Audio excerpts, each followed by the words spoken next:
Hola a todos, bienvenidos a Gracia más Gracia. En esta sección de contestando tus preguntas, vamos a tratar de contestar una pregunta que nos llega desde Venezuela. Y la pregunta es la siguiente: ¿cómo explicar que Dios ama y Dios odia a los pecadores? Y quiero añadir una pregunta eh, que comúnmente se hace en cuanto a este tema. Y ¿es correcto decir que Dios ama a los pecadores, pero odia su pecado? Comúnmente escuchamos decir que Dios ama a los pecadores, pero que Dios odia su pecado. Y la pregunta que siempre tenemos que hacernos es: ¿qué dice la Biblia? Una cosa es algo que suena bonito, inteligente, de acuerdo a nuestra opinión humana. Otra cosa es basarnos únicamente y exclusivamente en lo que dice la Biblia. En primer lugar, quiero establecer algo que es muy claro en las Escrituras. La palabra de Dios establece que Dios ama a todos los pecadores. Juan 3:16, porque de tal manera amó Dios al mundo. Romanos 5:8, Dios muestra su amor para con nosotros, en que siendo aún pecadores, Cristo murió por nosotros. Primera de Juan 3:16, en esto hemos conocido el amor en que Él puso su vida por nosotros. Primera de Juan 4:9, en esto se mostró el amor de Dios para con nosotros, en que Dios envió a su Hijo unigénito al mundo para que vivamos por Él. Primera de Juan 4:10, en esto consiste el amor, no en que nosotros hayamos amado a Dios, sino en que Él nos amó a nosotros y envió a su Hijo en propiciación por nuestros pecados. Y Primera de Juan 4:16, nosotros hemos conocido y creído el amor que Dios tiene para con nosotros. Dios es amor. Entonces, muy claramente, la palabra de Dios establece que Dios ama a todos los pecadores. Número dos, la palabra de Dios establece que Dios odia el pecado. En Levítico capítulo 20 y versículo 23, Israel no debía practicar los pecados de las naciones cananeas porque Dios las abominaba. En ese contexto, la mayoría de los pecados tenían que ver con aquello relacionado con lo sexual. En Levítico 26:30 vemos que Él iba a abominar, o la idea es que le daría asco si Israel se convertía en una nación idólatra. Deuteronomio 18:12, Dios odia la brujería. Deuteronomio 25:16, Dios odia la falta de honestidad y la injusticia. Allí habla de no pesar las cosas adecuadamente para ganar ventaja de las personas a las que se les está vendiendo algo. Dios odia la injusticia. Proverbios 6:16 al 19, 6 cosas aborrece Jehová, y aún 7 abomina su alma: los ojos altivos, la lengua mentirosa, las manos derramadoras de sangre inocente, el corazón que maquina pensamientos inicuos, los pies presurosos para correr al mal, el testigo falso que habla mentiras y que siembra discordia entre hermanos. Entonces, claramente, Dios odia el pecado. Número 3. La palabra de Dios establece que Dios odia a los pecadores. Sí odia a los pecadores. Dice en el Salmo 5, versículos 5 y 6, los insensatos no estarán delante de tus ojos, aborreces a todos los que hacen iniquidad. Destruirás a los que hablan mentira, al hombre sanguinario y engañador abominará Jehová. Salmo 7 del 11 al 13, Dios es juez justo y Dios está airado contra el impío todos los días. Si no se arrepiente, él afilará su espada Armado tiene ya su arco y lo ha preparado. Asimismo, ha preparado armas de muerte y ha librado y ha labrado saetas ardientes. Salmo 11, del 5 al 7, al malo y al que ama la violencia, su alma los aborrece.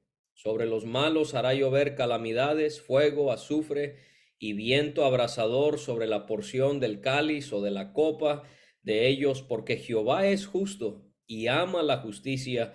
El, el hombre recto mirará su rostro. Proverbios 3:32, Jehová abomina al perverso. Proverbios 16:5, abominación es a Jehová todo altivo de corazón, ciertamente no quedará impune. En Malaquías 1:3, un hombre perverso como Esaú, profano y fornicario, nos dice Hebreos. Malaquías 1:3, Dios dice de él, a Esaú aborrecí. En primero de Pedro 3, y esto es para que nadie diga que, bueno, esos son términos del Antiguo Testamento, pero no en el Nuevo Testamento. Esa no es una manera correcta de interpretar la Biblia. El mismo evangelio del Nuevo Testamento es el mismo evangelio del Antiguo Testamento. No hay dos evangelios. El evangelio que creemos hoy es el mismo evangelio que creyó Abraham cuando él fue justificado.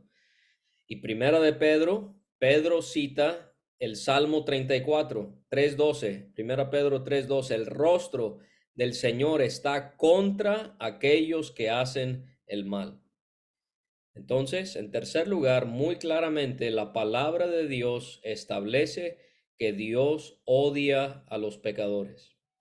Número 4, la palabra de Dios establece que el juicio de Dios está y estará sobre los pecadores. Esto también nos hace ver ese repudio, ese rechazo, ese odio, ese aborrecimiento que Dios tiene hacia los pecadores, que un día los castigará, pero también el juicio de Dios ya está en el presente sobre ellos. Está en el presente sobre ellos porque dice Proverbios 3:33, la maldición de Jehová está en la casa del impío.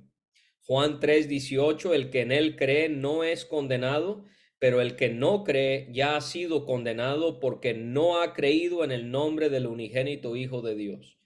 La persona que no ha creído ya ha sido condenada. Juan 3:36, el que cree en el Hijo tiene vida eterna, pero el que rehúsa creer en el Hijo no verá la vida, sino que la ira de Dios está sobre él. No es que ya no hay esperanza para estas personas, sino que ellos están tan cerca de caer en el abismo en cualquier momento y sufrir allí eternamente la ira de Dios, que es algo que ya está sobre ellos. Es algo que ellos ya están experimentando en cierta manera al ya ser condenados. Yo te animo a que leas cualquier escrito que puedas encontrar de Jonathan Edwards, este teólogo que vivió en los 1700 en los Estados Unidos. Dios lo usó para su gloria en un reavivamiento que hubo en el este de los Estados Unidos ya hace más de 300 años.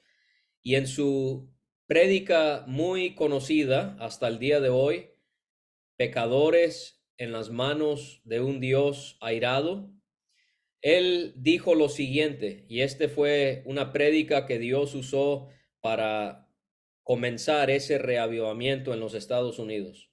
Y él dice, oh pecador, considera el temible peligro en el que te encuentras.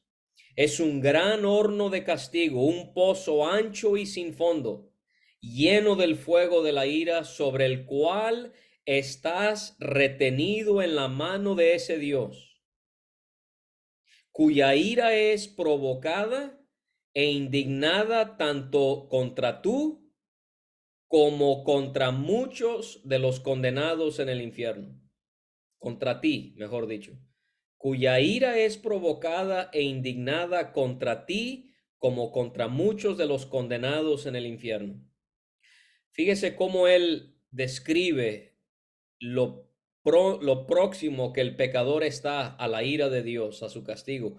Tú cuelgas de un hilo delgado, con las llamas del castigo divino centelleando a su alrededor, y estás listo en cada momento para chamuscarlo y quemarlo en pedazos. Y no tienes interés en ningún mediador y nada a lo que aferrarte para salvarte a ti mismo, nada para alejar las llamas de la ira, nada propio, nada que hayas hecho alguna vez, nada que puedas hacer para inducir a Dios a que te salve en un instante. Y entonces Jonathan Edwards, por la guía del Espíritu Santo, él en ese discurso, él hace ver al pecador que él está al borde del precipicio y que Dios, como si fuera, lo tiene en su mano, listo para hacer que descienda y caiga en ese lugar de tormento. Pero lo que quiero recalcar es que el pecador, dice Edwards, sufrirá porque la ira de Dios es provocada e indignada contra ti, como contra muchos de los condenados en el infierno. Entonces la ira, el castigo de Dios está sobre el pecador. Esto muestra el odio que tiene hacia él y también estará en un futuro sobre esas personas cuando ellos mueran y vayan al Hades para esperar el día de la resurrección de condenación para que ellos entonces sean lanzados al lago de fuego. Y esto es algo que quiero recalcar para que cuando compartamos el Evangelio, cuando prediquemos el Evangelio, lo hagamos de una manera correcta. Hemos sido inducidos a predicar en base a esta premisa. Dios es amor, Él quiere salvarte y Él quiere lo mejor para ti. Pero Pablo no hizo eso en Romanos 1 y 2. Pablo abordó el Evangelio al hablar no del amor de Dios, sino del juicio de Dios, que Él muestra su justicia perfecta al castigar para siempre a personas en el lago de fuego que mueren sin su salvación.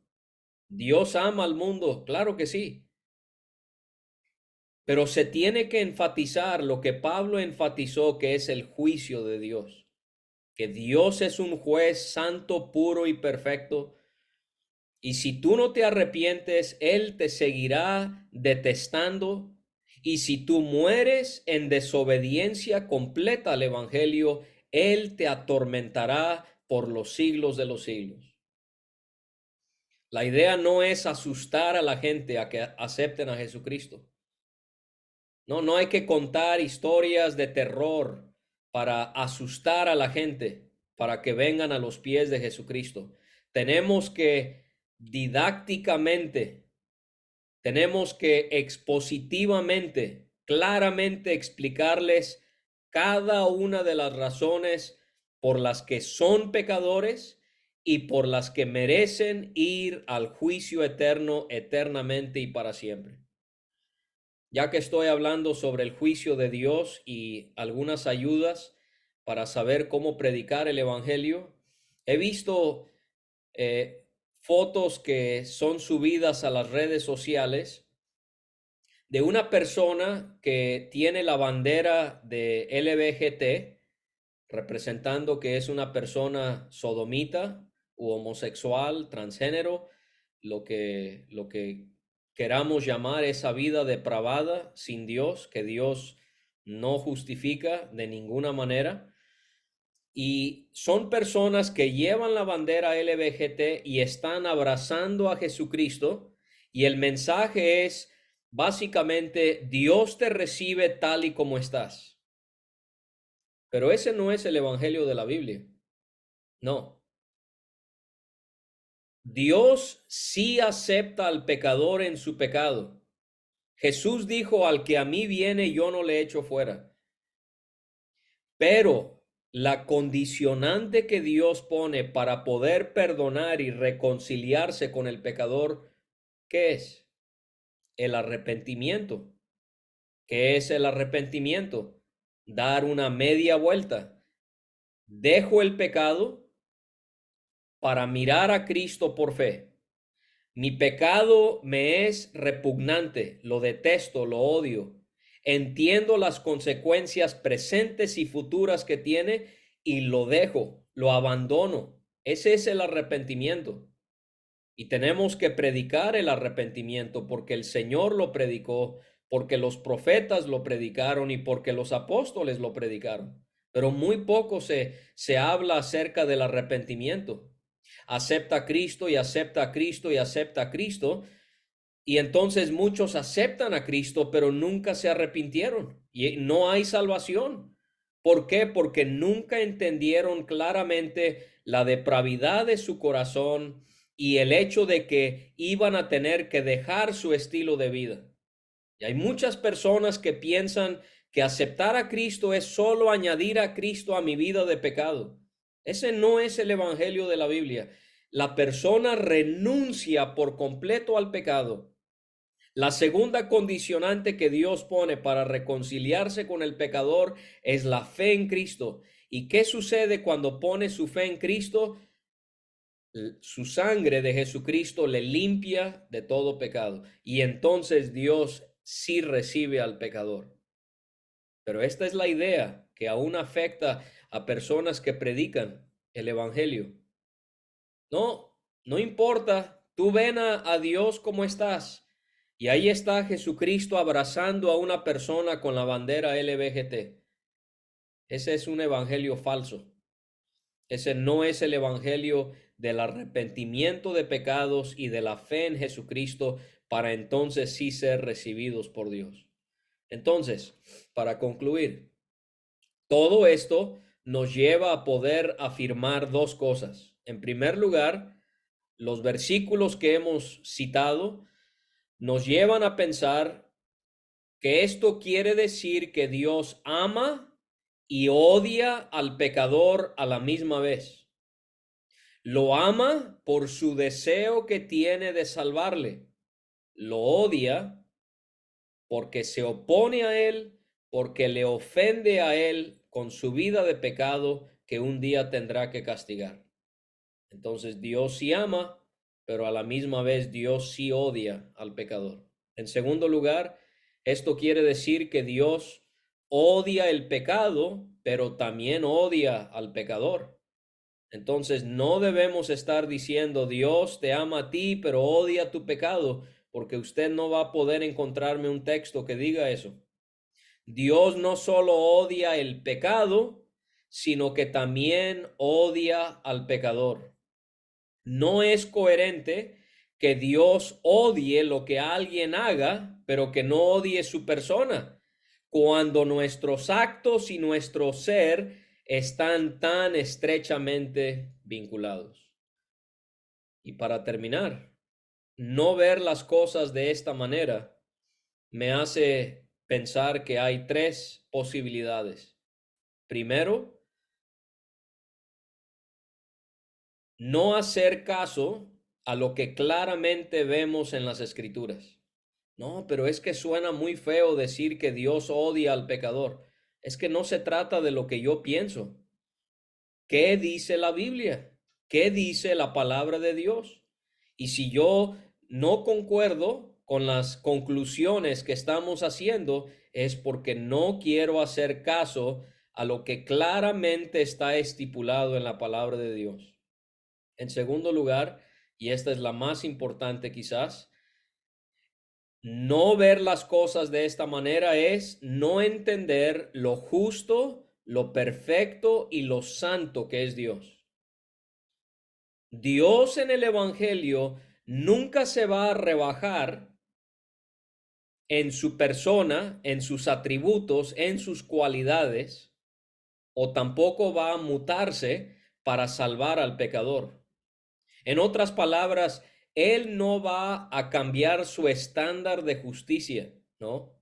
Su estándar de justicia tiene que ser alcanzada. Y si la Biblia dice que Dios es un Dios perfectamente justo, perfectamente santo, perfectamente perfecto, valga la redundancia. Entonces entendemos, sí, un solo pecado hace que Dios odie ese pecado. Un solo pecador, sí, la justicia de Dios hace que Él odie a ese pecador. Y la tercera cosa es, si no vemos las cosas de esta manera, es no comprender lo depravado, lo detestable y lo menospreciable que es el hombre. Cuando decimos, no, Dios no puede odiar al pecador, es porque no entendemos lo justo que Dios es y no entendemos lo malo que es el hombre.